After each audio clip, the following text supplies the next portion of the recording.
Hi കൂട്ടുകാരെ, പുതിയൊരു വീഡിയോയിലേക്ക് എല്ലാവർക്കും സ്വാഗതം. അങ്ങനെ ഇനി സൂര്യയുടെ അച്ഛൻ നാട്ടിലെത്താണ് കേട്ടോ. അപ്പോൾ കഴിഞ്ഞ എപ്പിസോഡ് പറഞ്ഞതിൻ്റെ ബാക്കിയാണ്.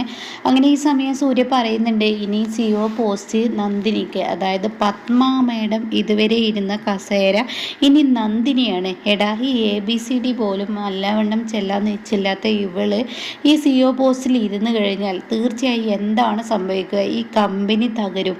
എത്രയോ വർഷങ്ങളായി കൊണ്ട് നടക്കുന്ന ഈ കമ്പനി അത് തകർന്നത് കാണാനാണോ ഈ ABCD അറിയാത്തവളെ പിടിച്ചിരുത്തുന്നത്?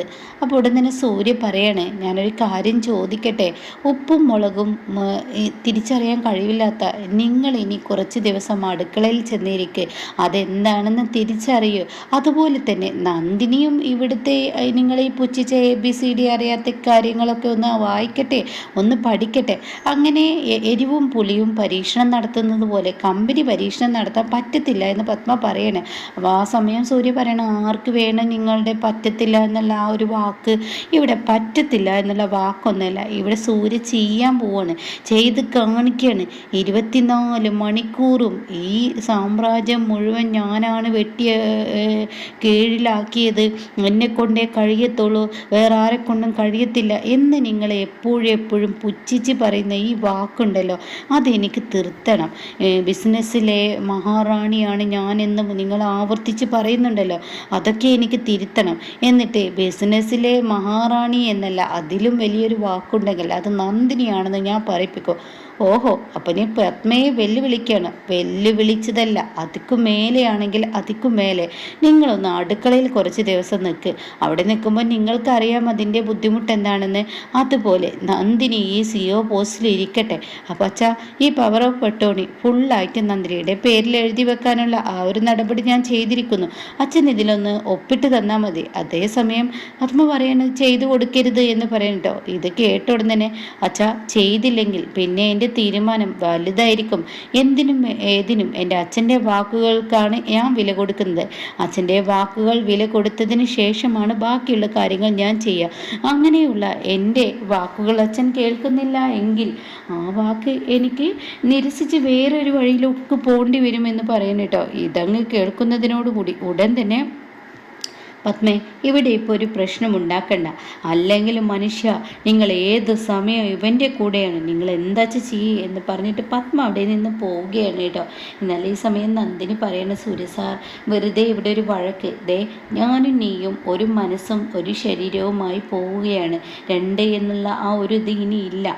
എൻ്റെ അഭിപ്രായം നീ ഉൾക്കൊള്ളണം. ഞാൻ എന്ത് പറയുന്നു അത് നീ കേൾക്കണം. നിനക്ക് അറിവില്ല, ബുദ്ധിയില്ല, വിവരമില്ല, ABCD അറിയില്ല എന്നൊക്കെ പറഞ്ഞ് നിന്നെ കളിയാക്കുന്നവരുടെ മുന്നിൽ അവർക്ക് മുന്നിൽ നീ എന്തെന്ന് കാണിച്ചു കൊടുക്കണം. നീ അതിന് എങ്ങനെ? സൂര്യ സാർ, എനിക്ക് ഈ പേപ്പറുകളൊക്കെ കാണുമ്പോൾ പേടിയാവുകയാണ്. നീ ദയവ് ചെയ്ത് നന്ദിനി, ഞാനൊന്ന് പറയുന്നത് കേൾക്ക്. നിനക്ക് തലങ്ങും വിലങ്ങുമായി ഞാനുണ്ട്. പോരാത്തതിന് എൻ്റെ ആങ്ങളയായ വിവേകും ഇവിടെയുണ്ട്. പിന്നെ നീ എന്തിനു പേടിക്കണം എന്ന് ചോദിക്കുകയാണ് കേട്ടോ. അങ്ങനെ ഈ സമയം നന്ദിനിയോട് യതീന്ദ്രൻ വന്നിട്ട് പറയണം, മോളെ, ഇതുവരെ സൂര്യ എന്ത് കാര്യം ചെയ്യുമ്പോഴും അവന് അത് ചെയ്യുന്നതിൽ ഒരു ശരിയുണ്ട്. പല കാര്യങ്ങളും ഇതുവരെയുള്ള അനുഭവത്തിൽ ഇപ്പം സൂര്യയുടെ ഓരോ പ്രവൃത്തിയും എനിക്കും കൂടി പല പാഠങ്ങളാണ് പഠിപ്പിച്ചു തരുന്നത്. അതുകൊണ്ട് സൂര്യമോൻ പറയുന്നത് നീ ദയവ് ചെയ്ത് തൽക്കാലം കേൾക്ക്. യതീന്ദ്ര സാർ, നിങ്ങൾ ഈ പറയുന്നത്, വലിയ സാർ ഈ പറയുന്നത്, മോളെ ഞാനൊന്ന് പറയുന്നത് കേൾക്ക്. നീ നിൻ്റെ ഭർത്താവ് പറയുന്ന ആ വാക്കുകൾ കേൾക്കെന്ന് പറയുന്നു കേട്ടോ. അങ്ങനെ ഈ സമയം ആയിക്കോട്ടെ എന്ന് മൂളുകയാണ്. പിന്നീട് പത്മ വീട്ടിൽ വരികയാണ്. വീട്ടിൽ വന്ന ഉടനെ അവൻ എന്നെ വെല്ലുവിളിച്ചിരിക്കുന്നു. അവനെ വളർത്തി വലുതാക്കിയ അമ്മയോടാണ് അവൻ്റെ വെല്ലുവിളി. അവനെ വെല്ലുവിളി എന്തിനായിട്ടാണ് എന്നോട്? അവനേക്ക് എന്ത് വെല്ലുവിളിയാണ് എന്നോട് വിളിക്കാൻ കഴിയുക? അവനെ അമ്മ അവനെ ചോറ് ഊട്ടി ഉറക്കിയൊക്കെ കെടുത്തിയെങ്കിൽ ഭക്ഷണം ഉണ്ടാക്കാതെ ഒന്നല്ലല്ലോ അവൻ കഴിച്ചത്. അവൻ എന്നോട് കിച്ചണിൽ കയറാൻ പറയുന്നു. കിച്ചണിലത്തെ ഭക്ഷണം ഒന്ന് തെളിയിക്കാൻ എന്നോടാണോ? ഈ പത്മക്ക് 10 മിനിറ്റ് മതി മതി, 5 മിനിറ്റ് മതി എന്നൊക്കെ പറഞ്ഞ് പത്മ അടുക്കളയിലോട്ട് കയറുകയാണ് കേട്ടോ.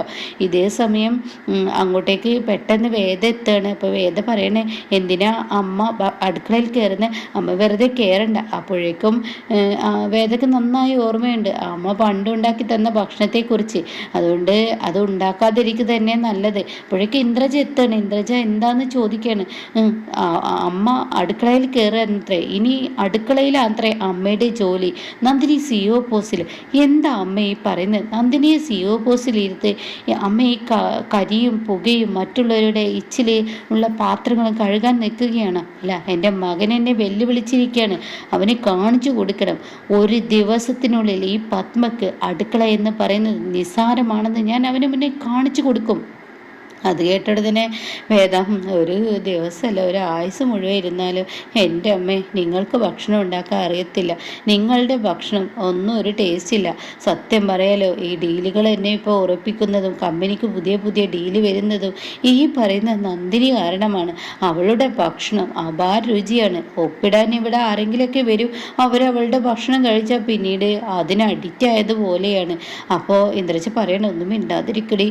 ഈ പറയുന്നത് അമ്മ കേട്ട് കഴിഞ്ഞ് തീർച്ചയായും അമ്മ നമുക്ക് തിരിച്ചെടുക്കും. എന്നാലും എൻ്റെ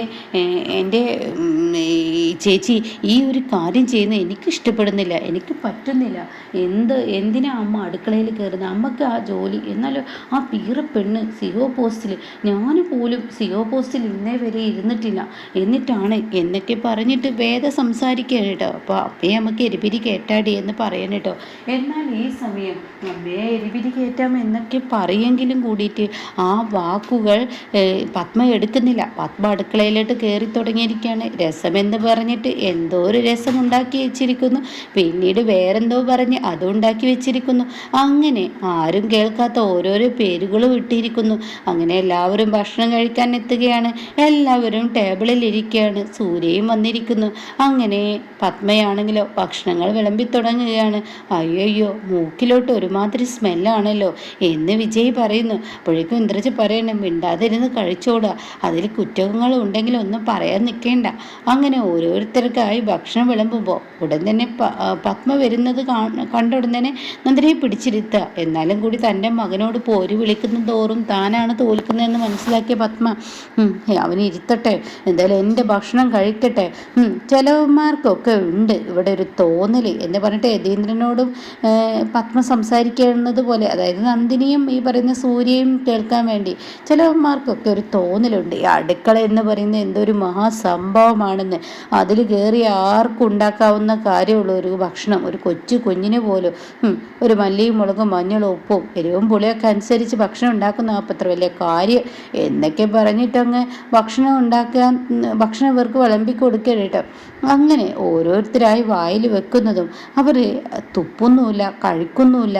അവരൊരുമാതിരി വല്ലാത്തൊരു അവസ്ഥയിൽപ്പെട്ടതുപോലെ ആയിരിക്കുകയാണ്. അവരാകെ ഒരു ബുദ്ധിമുട്ട് പോലെ ഇങ്ങനെ നിൽക്കുകയാണ്. ഇതേസമയം പത്മ യതീന്ദ്രനോട് എന്താ കഴിക്കാത്ത? കഴിക്കണം. അപ്പോഴേക്കും സൂര്യ പറയണ, കഴിക്കാൻ പറ്റിയെങ്കിലല്ലേ ആദ്യേ അവനവൻ ഉണ്ടാക്കിയ ഭക്ഷണം അവനവനൊന്ന് ടേസ്റ്റ് ചെയ്ത് നോക്കണം. അതിൽ ഉപ്പുണ്ടോ, എരിവുണ്ടോ, പുളിയുണ്ടോ എന്ന്. ഞാൻ പറഞ്ഞല്ലോ, ഒരായുസ് മുഴുവൻ ഇരുന്നാലും നിങ്ങളെ കൊണ്ട് ഭക്ഷണം ഉണ്ടാക്കാൻ പറ്റത്തില്ല. എന്നാൽ നിങ്ങൾ ഭക്ഷണം പാചകം ചെയ്ത് പഠിക്കുന്നതിന് മുന്നേ തന്നെ നന്ദിനി, ആ കമ്പനിയുടെ എല്ലാം ABCD അറിയാത്ത നന്ദിനി നിങ്ങൾക്ക് മുന്നിൽ ഇംഗ്ലീഷ് സംസാരിക്കുന്നത് കേട്ട് നിങ്ങൾ ഞെട്ടിപ്പോവും. ഇത് കേൾക്കുന്ന നന്ദിനി, സൂര്യ സാർ വെറുതെ എന്നെ പേടിപ്പെടുത്താതെ, പത്മാമ്മയുടെ അടുക്കളയിൽ കയറിയതുപോലെ തന്നെ ഞാൻ ഓഫീസിൽ കയറിയാൽ ഉണ്ടാവുന്ന എന്നൊക്കെ പറയുന്നുണ്ട്. പക്ഷേ ഇവിടുന്ന് അങ്ങോട്ട് അടിപൊളി തന്നെയാണ്. നന്ദിനിയെ ഒരു കില്ലാടിയാക്കി മാറ്റുകയാണ് സൂര്യ കേട്ടോ.